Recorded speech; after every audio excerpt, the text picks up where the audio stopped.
Jews have lived all over the world for centuries. But did you know they are divided into two major groups?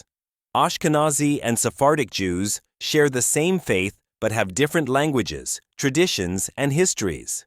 One group lived in Europe, the other in Spain and the Middle East. But why are they so different? And how did history shape their identities? Watch till the end as we uncover the deep divide and surprising truths. Origins of the Ashkenazi and Sephardic Jews. Imagine a world divided by borders, languages, and traditions. A world where two communities, bound by the same faith, took vastly different paths. One in the misty forests of Europe, the other in the golden lands of Spain and the Middle East. Their journeys were shaped by war, exile, survival, and resilience. This is the story of the Ashkenazi and Sephardic Jews, the two faces of Jewish history. The Ashkenazi Jews, a life in the cold shadows of Europe. Hundreds of years ago, as the Jewish people scattered across the world, many found refuge in the heart of Europe. They settled in lands that would become Germany, Poland, Russia, and beyond. These were the Ashkenazi Jews, named after Ashkenaz, the Hebrew word for the Germanic lands. But their lives were far from easy. They were outsiders in lands that barely tolerated them. Pushed into isolated villages called shtetls, they lived on the fringes of society, constantly battling discrimination, violence, and exile. Yet, despite the hardships, they held onto their faith, their customs, and their dreams of a better future. Their language became a symbol of their survival. Yiddish, a beautiful blend of Hebrew, German, and Slavic languages. It was more than just a way to speak. It was a reflection of their wandering souls. A language filled with songs of longing, prayers whispered in the dark, and jokes that kept them smiling despite the pain. Life in the shtetls was tough. The winters were harsh, the rulers were cruel, and opportunities were few. But in these tiny hidden communities, the Ashkenazi Jews created a world of their own. They built schools, studied the Torah with relentless devotion, and passed down traditions that would shape Jewish culture for centuries. But fear was never far away. Time and time again, they were expelled, attacked, or forced to flee. The world did not welcome them with open arms. From the deadly pogroms of Russia to the anti-Jewish laws of medieval Europe, they lived under constant threat. Yet, despite everything, they survived. Not just with faith, but with an unbreakable spirit.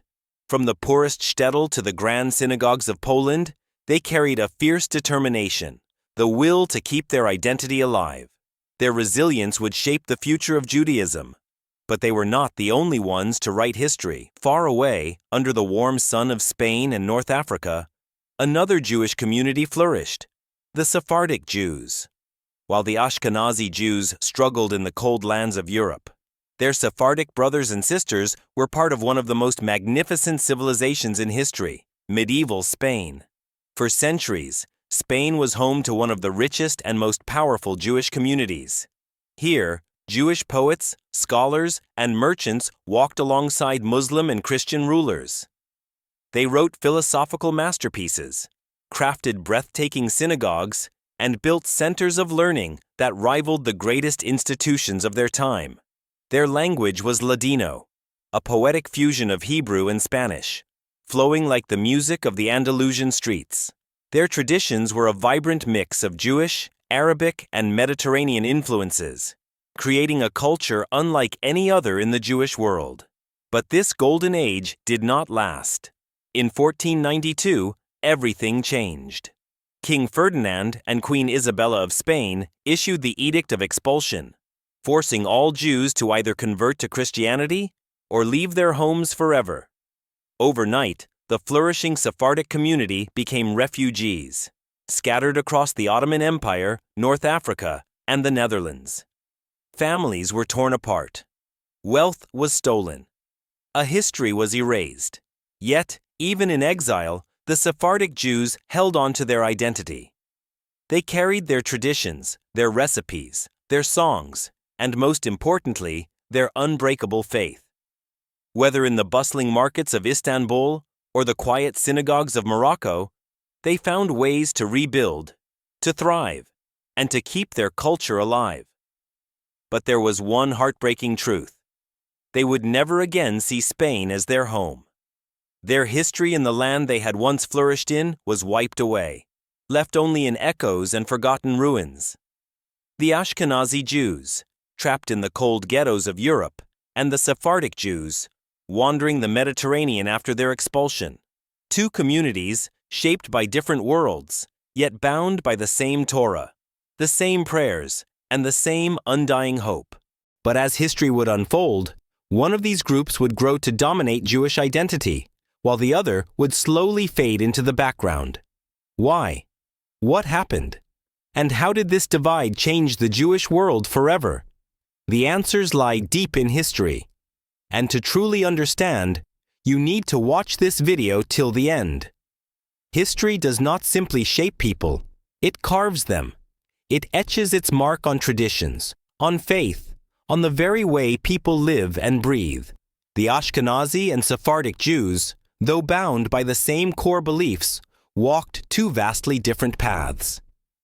And with those paths came distinct customs, rituals, and ways of interpreting their faith.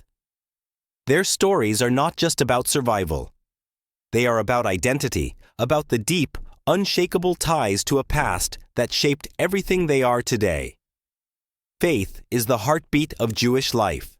But how that faith is practiced, how it is woven into the daily rhythm of life, varies deeply between Ashkenazi and Sephardic Jews.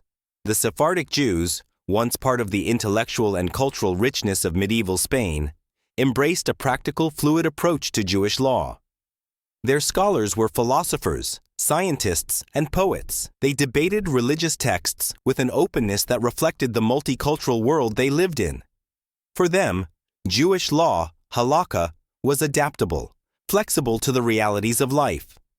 Ashkenazi Jews, however, shaped by centuries of persecution, isolation, and struggle, held on to their religious customs with a fierce intensity. They followed the law with an almost unwavering strictness. To them, their traditions were a shield, a way to preserve identity in a world that constantly tried to erase them. Even today, these differences remain. Sephardic Jews tend to follow a more lenient interpretation of halakha, allowing for greater flexibility in daily life, while Ashkenazi Jews often adhere to stricter rules, passed down through generations of resilience. Two approaches, one rooted in adaptation, the other in preservation. Yet, both stand as testaments to the endurance of Jewish identity. Step into an Ashkenazi home, and you will find the scent of challah baking for Shabbat, the hum of Yiddish prayers, the warmth of a candlelit Sabbath dinner. Their traditions carry the echoes of the shtetls, modest, deeply religious, and shaped by centuries of life in Eastern Europe. But a Sephardic home tells a different story. The aroma of spices fills the air. Ladino songs weave through conversations, and the influence of Mediterranean culture is everywhere. From food to family life, Ashkenazi Jews developed a more insular way of life with customs that reinforced communal unity in the face of outside hostility. Family names changed over time, and their synagogues were built like fortresses, protecting faith from the outside world. Sephardic Jews, on the other hand, had centuries of interaction with Muslims, Christians, and other cultures, leading to a more integrated way of life. They kept their family names for generations, and their synagogues were often grand architectural masterpieces, inspired by the cultures around them. Even their dietary customs reflect this divide. Ashkenazi Jews are famously cautious about food, following strict kosher laws that limit what can be eaten and how it is prepared. Sephardic Jews, influenced by Middle Eastern and Mediterranean cuisines, have a more expansive interpretation of dietary rules, allowing for a wider variety of foods. These differences may seem small, but they hold deep meaning. They are a mirror of history, a reflection of the lands they once called home. If history has a voice, it is found in music. The music of the Ashkenazi Jews is melancholic yet defiant, a blend of Eastern European folk and religious chants. The sound of a klezmer violin carries centuries of longing, laughter, and loss. It is the music of weddings held in secret, of prayers whispered in darkened rooms, of a people who refused to be erased. Sephardic music, in contrast, is rich with Arabic, Spanish, and Ottoman influences. A vibrant blend of cultures woven into Ladino ballads and rhythmic melodies. It is a song of exile, but also of celebration, of the golden days of Spain and the faraway lands they found refuge in. Their art follows the same pattern. Ashkenazi Jewish art is often symbolic, filled with hidden meanings, reflecting the deep spirituality of a people who had to hide their culture behind closed doors. Sephardic art, by contrast, is bold, colorful, and ornate, mirroring the rich artistic traditions of the Islamic and Mediterranean worlds they once flourished in. These differences are not just cultural, they are the imprints of history itself. The Ashkenazi Jews, shaped by hardship and survival, built traditions that protected them from an unforgiving world. The Sephardic Jews, molded by integration and adaptation, created customs that blended the best of Jewish faith with the beauty of the cultures they lived among. Two groups, one faith, a past filled with pain, resilience, and unbreakable spirit. But there is one final question, one that lingers in the shadows of history. As time moves forward, which culture will define Jewish identity? And is one at risk of disappearing forever? To find out, you need to watch this video till the end, because the story isn't over yet. History remembers moments of greatness, but it never forgets acts of cruelty. And few events in Jewish history are as devastating, heartbreaking, and world-changing as the expulsion of Sephardic Jews from Spain in 1492. For centuries, Sephardic Jews had flourished in Spain. Their scholars debated in royal courts. Their poets composed verses that still echo in history. Their traders sailed across the Mediterranean, bringing wealth and knowledge. Spain was their home, their land, their identity. But in a single stroke, everything was taken from them. The golden age of Sephardic Jewry came to a sudden violent end, with fire, fear, and exile. It was the year 1492, a year that Spain remembers for its triumphs, but one that the Jewish world remembers for its greatest tragedy.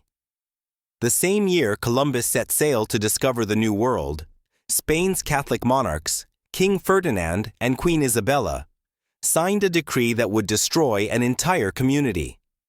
The Edict of Expulsion gave every Jew in Spain a simple, brutal choice: convert to Christianity and abandon their faith.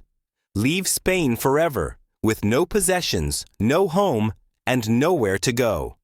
To the world, it was an act of religious enforcement. To the Jews, it was betrayal, humiliation, and exile. For centuries, Jews had lived in Spain as respected scholars, doctors, merchants, and advisors to kings. They had shaped Spain's culture, economy, and intellect.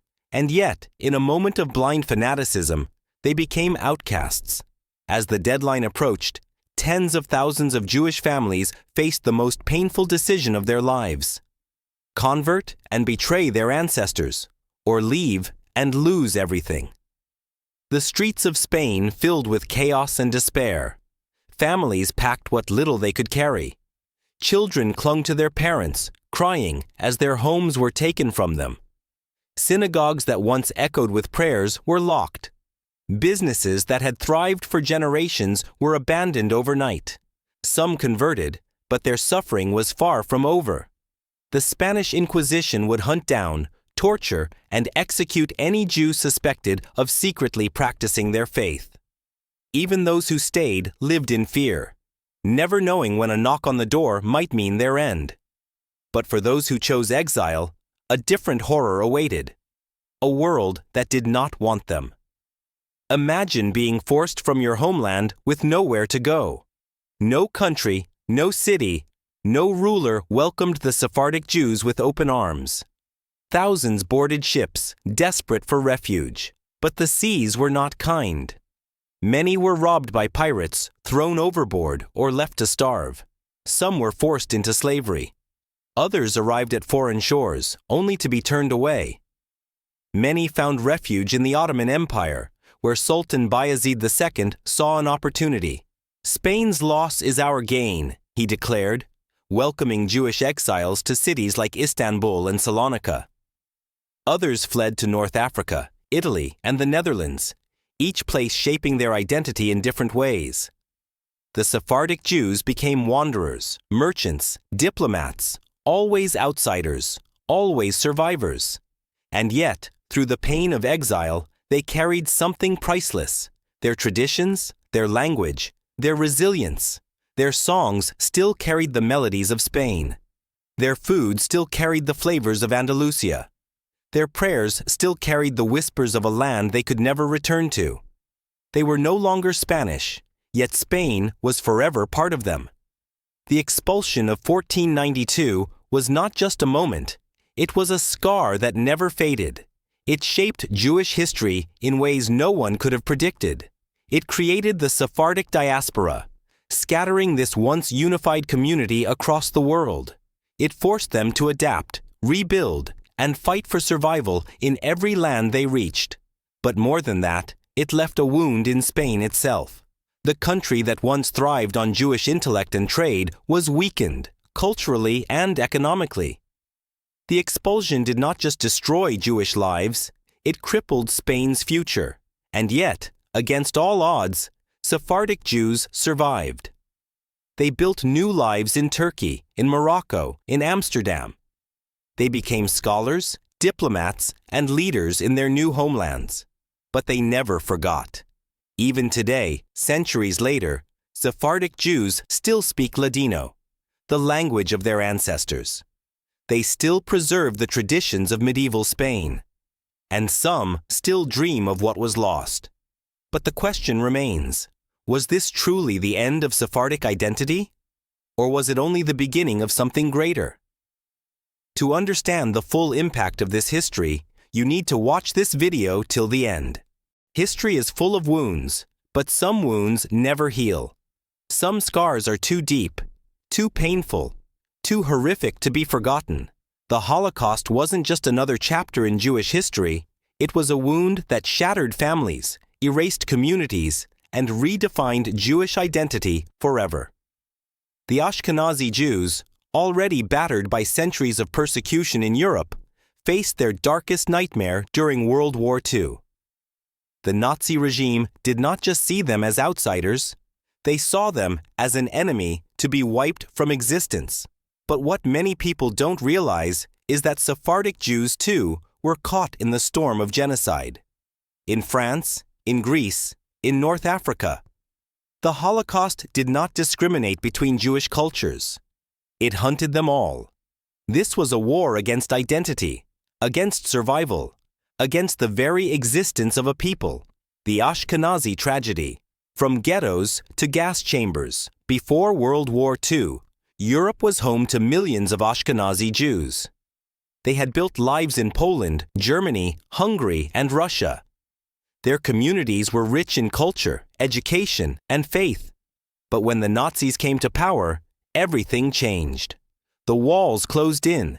Jewish ghettos were created, trapping thousands in disease-ridden, overcrowded spaces. Families were torn apart, their homes confiscated, their rights stripped away. And then, the nightmare truly began. With cold, calculated evil, the Nazis built death factories. Auschwitz, Treblinka, Sobibor, places where men, women, and children were sentenced to death for simply existing. Trains arrived day and night. People were pulled from their homes, shoved into cattle cars, and told they were going somewhere safe. But there was no safety. Mothers clutching their babies were separated from husbands. Elderly parents were dragged away. Children were sent in one direction, their parents in another, never to see each other again.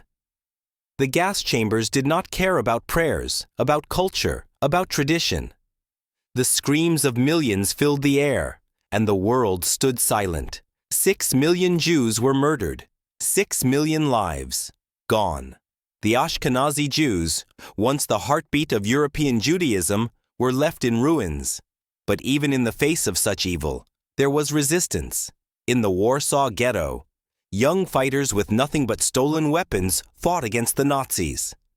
In concentration camps, prisoners whispered prayers and sang old songs, clinging to the last threads of their identity. They were beaten, starved, gassed. But they did not surrender. And yet, the Holocaust did not just target the Jews of Eastern Europe. Far from Poland and Germany, Sephardic Jews also faced their own terror. The Holocaust is often told through the suffering of Ashkenazi Jews, but Sephardic Jews, too, felt the cold grip of death. In France, thousands of Sephardic Jews were arrested, sent to Drancy, then deported to Auschwitz. In Greece, a Sephardic Jewish community that had thrived in Salonika for centuries was nearly wiped out. The Nazis came, rounded them up, and sent 50,000 Sephardic Jews to their deaths. Even in North Africa, under Nazi-occupied Vichy France, Jewish families lived in fear. They were sent to forced labor camps, their property stolen, their businesses destroyed. Though the horror was not on the same scale as in Europe, Sephardic Jews were not spared from Nazi cruelty. They too were hunted. They too saw their families disappear.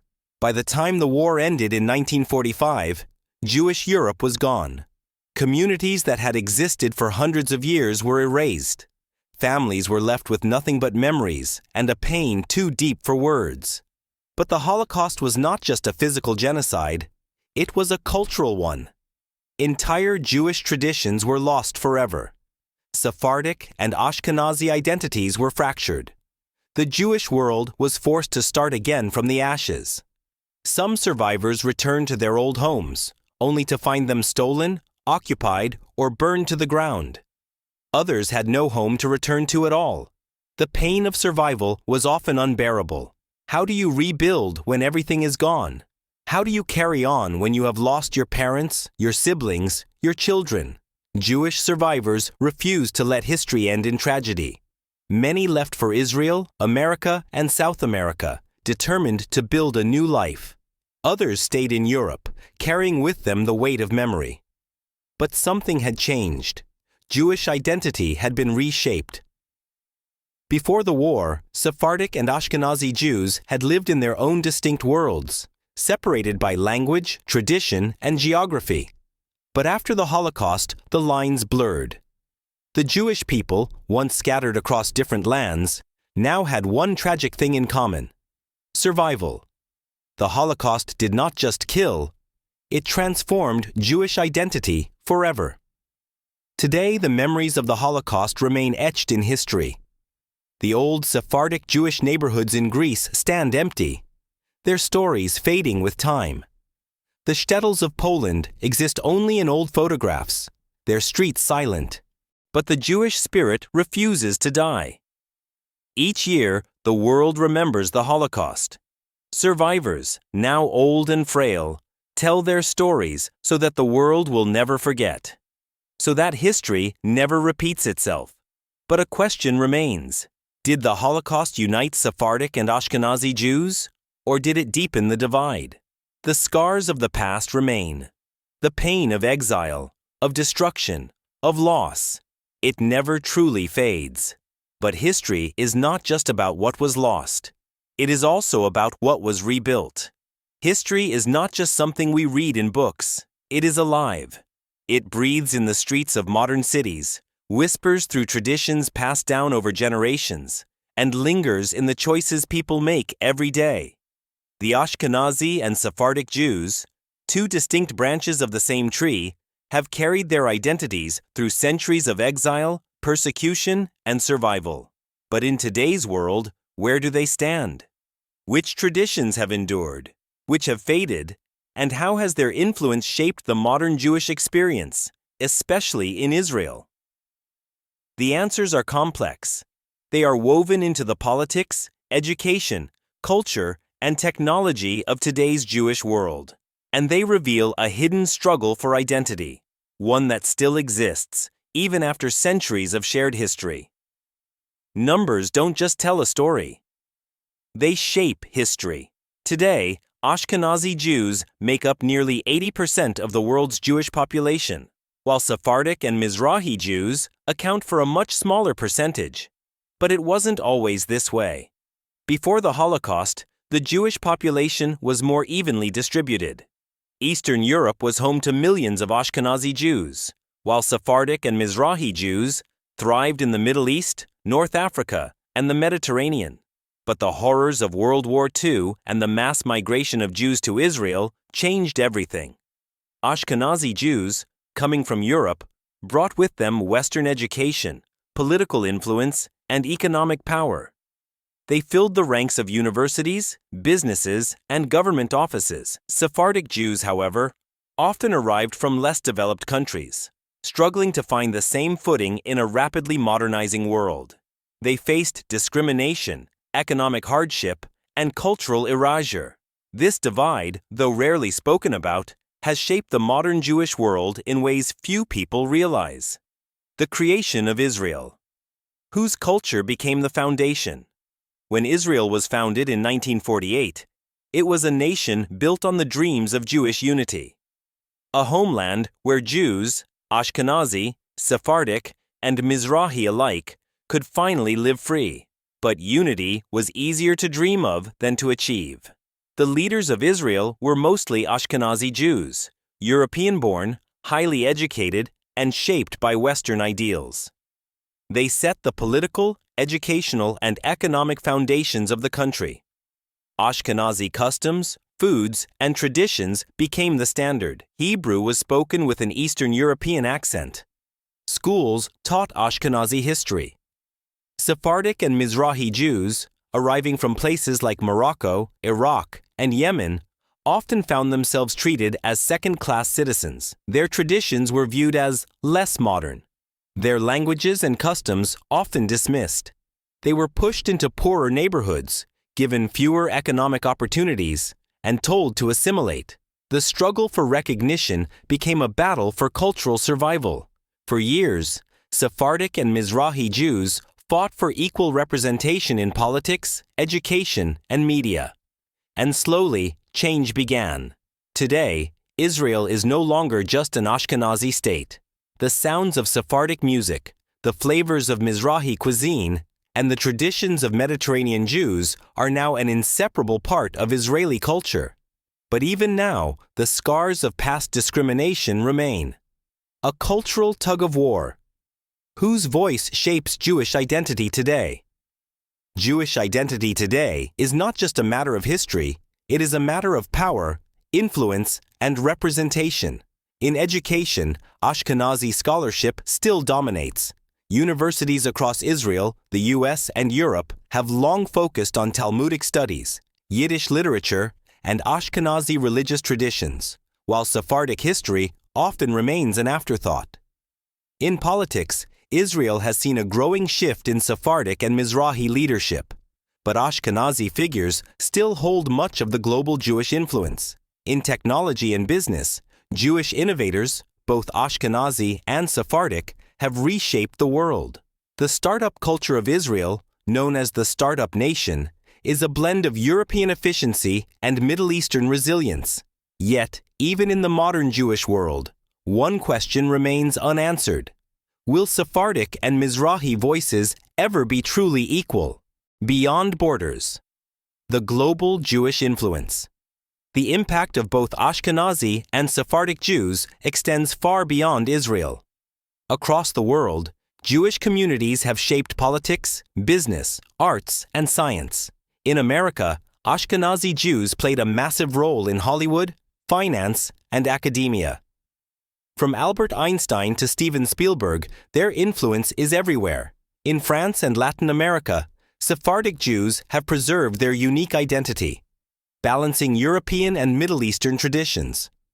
In Turkey and North Africa, the echoes of Sephardic history still remain in language, music, and food, though often fading under the pressure of modern assimilation. But one truth stands above all. No matter where they live, Jews, Ashkenazi or Sephardic, carry a legacy of survival, strength, and reinvention. The future. Will the divide ever disappear? Time has erased many differences, but some wounds still remain. Today, younger generations of Jews, Ashkenazi, Sephardic, and Mizrahi alike, are beginning to reconnect with each other's histories. There is a growing effort to rediscover lost Sephardic traditions, revive Ladino music, and ensure that Jewish identity is not just defined by one side of history. Yet, a silent question lingers, one that has been whispered for generations. Has one culture already won? With Ashkenazi traditions still dominating global Jewish identity, and Sephardic customs often struggling for recognition, will the Jewish world ever truly embrace its full diversity? Or will history repeat itself, where the voices of the past continue to fade until they become nothing but an echo? The answer lies in the hands of the future. History is not just a collection of past events. It is a living force, shaping identities, defining power, and sometimes erasing entire cultures. For centuries, the story of the Jewish people has been told through two dominant voices, the Ashkenazi and the Sephardic Jews. Both have survived wars, exile, and persecution. Both have contributed to the world in immeasurable ways. But as time has passed, one has risen in influence, while the other has slowly faded from the global stage. So the question remains, which group truly shaped Jewish history? The answer is complicated, emotional, and deeply personal. And depending on who you ask, the debate has no clear winner. The Ashkenazi influence, a legacy of power and survival. It is impossible to deny the sheer influence of Ashkenazi Jews in modern history. From the streets of New York to the heart of Tel Aviv, from the world's biggest universities to the most powerful financial centers, Ashkenazi Jewish culture dominates global Jewish identity. Despite centuries of persecution in Europe, Ashkenazi Jews managed to adapt and integrate into Western societies in ways that reshaped the modern world. They took leadership positions in politics, science, business, and entertainment, ensuring that their history, their culture, and their struggles were widely known. Their contributions to science and innovation are staggering. Think of Albert Einstein, one of the greatest physicists in history. Think of Sigmund Freud, the father of modern psychology. Think of Steven Spielberg, shaping Hollywood and global media. And when the Holocaust nearly wiped them from existence, Ashkenazi Jews didn't just recover. They built a new future. They became the intellectual backbone of America's universities. They became the leaders of Israel's political and military system. They became the face of global Jewish advocacy, ensuring that their history was never forgotten. But as Ashkenazi influence grew, something else happened. A silent shift in power. One that left Sephardic traditions struggling for survival. The fading voice of Sephardic Jews. Sephardic Jews once stood at the center of Jewish civilization. Their scholars debated in the royal courts of Spain. Their merchants sailed across the Mediterranean, and their communities thrived under the Ottoman Empire. They were known for their rich traditions, their Ladino language, and their blending of cultures from Spain, North Africa, and the Middle East. But when Spain expelled them in 1492, everything changed. Unlike Ashkenazi Jews, who later built new lives in the West, many Sephardic Jews found themselves in poorer, less developed regions, struggling to maintain their influence in a rapidly changing world. And when the State of Israel was created, the divide became even more visible. Ashkenazi Jews, coming from Europe, dominated Israel's early leadership. Their customs became the default. Their version of Jewish history became the mainstream narrative. Sephardic Jews, meanwhile, were often treated as outsiders, even in their own homeland. Their traditions were seen as less modern. Their cultural heritage was overlooked in schools and media. Their history was not as widely documented or taught. Even today, the Ladino language is disappearing. Sephardic communities struggle to preserve their unique identity. And as younger generations grow up in a world shaped by Ashkenazi influence, many fear that Sephardic culture is slowly fading into history. But does that mean one group won the battle for influence? Or is Jewish identity simply evolving into something new? A future without borders. Is the divide still relevant? As we look to the future, one thing is clear. The Jewish world is changing. Globalization has blurred the lines between Sephardic and Ashkenazi traditions. In Israel, marriages between Sephardic and Ashkenazi Jews are more common than ever before. Young Jews today often identify as Jewish first, rather than by their specific ancestry. But for some, it is also a loss of cultural identity. If Jewish history is only told through one lens, the Ashkenazi experience, what happens to the traditions of the Sephardic world? Will they continue to thrive?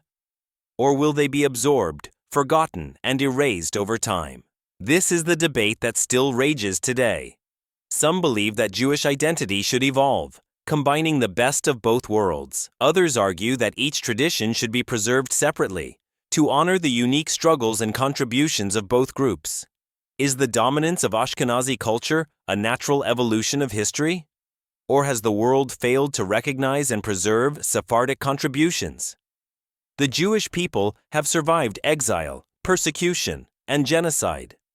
They have rebuilt their identities countless times, and today they stand as a testament to the power of faith, resilience, and reinvention.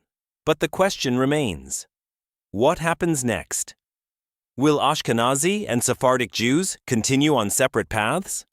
Or will the future bring a new, unified identity, one that embraces the full complexity of Jewish history? Only time will tell. But one thing is clear: the past must never be forgotten. And that's why this story matters. This story is bigger than a single video. It is about history, identity, and survival.